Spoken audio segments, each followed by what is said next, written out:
All right, here I am with Liz. We've seen Liz's creation, but I have some questions for Liz about what she's used and why. How did you think this up, Liz?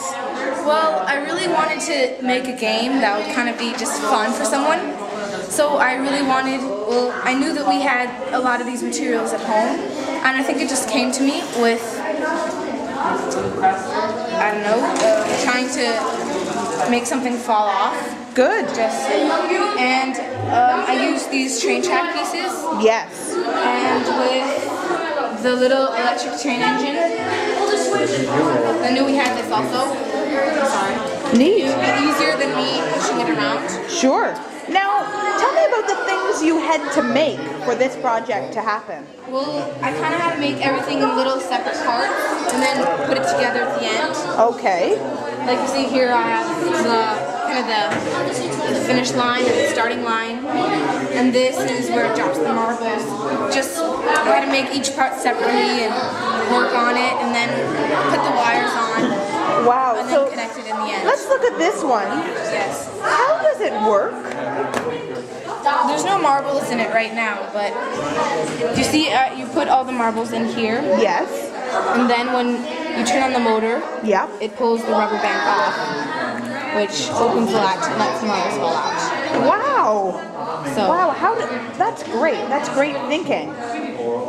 Have you ever made anything like this before? not really. No. So this is my first time. Great. Where did you get the motor from? They were borrowed from Miss Layton because she said all the electrical parts were made to come from her except for the wires, Sure. which I made myself.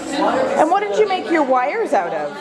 My dad actually had a lot of spare telephone wires, so he just kind of exposed the metal part, and they were a lot easier because they had plastic over them Yes. instead of these aluminum, because when they touch, the electricity just goes to the shorter path. Oh, that's a problem. So I see. So I only use aluminum for one component, and I'm finding they don't work very well. Okay. What component was that? It's this one, where we have to make the dinosaur fall. And here, I think it's really hard because you can't really position them, they kind of fall every which way. And they can't really hook on very well here. So I'm finding that maybe next time I should go to the shop and buy some quality wires that would probably work better. Definitely, definitely. And did you have to make this creature as well? Yes, actually I got him for Christmas last year. He just came to me because I was originally going to have a Lego wall fall, and I found that I couldn't use that idea, so I just saw him in my basement and I'm like, hey, I can use this guy. So. Cool. So tell me about your power here. What have you done? I am using all rechargeable batteries. Ah. Each rechargeable battery is 1.2 volts, and I put them together to create 2.4 volts, just for more power. Good. How did you put them together? What you do is when you take them like this, you flip them so it's the positive and the negative, and then you attach a piece of aluminum foil or metal, so then the current can flow entirely through and out them. So, and then I just attached one part and one part here, and then I made the switch, and then another part. Good. So I see 3 battery sources. Where are they going? One of them is on the side here. Okay. You can see that one. Yes. Cool. Here.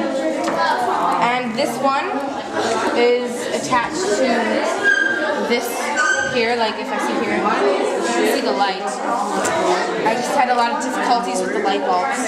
Yes. And why do you think that is? Because when you first attach them, they're okay if you hold them with your hands.